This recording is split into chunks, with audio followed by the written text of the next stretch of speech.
2026 சட்டமன்ற தேர்தல் அரசியல் அதிகாரத்தை கைப்பற்றுவதற்கான தேர்தல் அல்ல, நமது உரிமைகளை, நமது மொழியை பாதுகாக்கின்ற தேர்தல். அமைச்சர் சிவவி மெய்யநாதன் பேச்சு.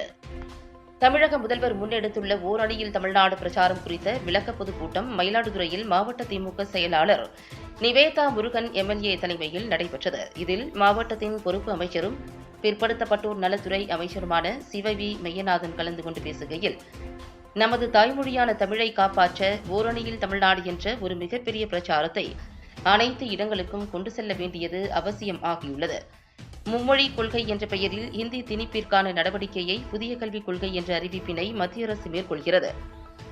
மும்மொழி கொள்கையை நாம் ஏற்றுக்கொள்ளாத காரணத்தால் ரூபாய் 2152 கோடியை தமிழ்நாட்டில் அரசு பள்ளிகளில் படிக்கின்ற 43 லட்சம் மாணவ மாணவிகளுக்கு வழங்காமல் பிரதமர் நிறுத்தி வைத்துள்ளார்.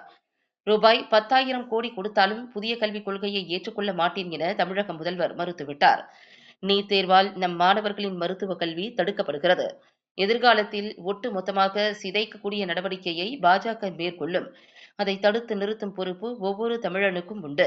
கிராமப்புறங்களில் 110 டிகிரி வெயிலில் 100 நாள் வேலை செய்கின்ற மக்களுக்கு சம்பளம் கொடுப்பதற்கு கூட மனசாட்சி இல்லாத ஆட்சி பாஜக ஆட்சி.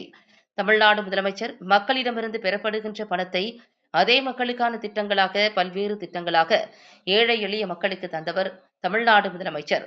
ஓரணியில் தமிழ்நாடு, தமிழ்நாட்டில் இருக்கக்கூடிய எல்லோரையும் ஒன்றிணைத்து 2026 சட்டமன்ற தேர்தலில் ஒரு அரசியல் அதிகாரத்தை கைப்பற்றுவதற்கான தேர்தல் கிடையாது, நமது உரிமைகளை, நமது மொழியை பாதுகாக்கின்ற தேர்தல் என்றார்.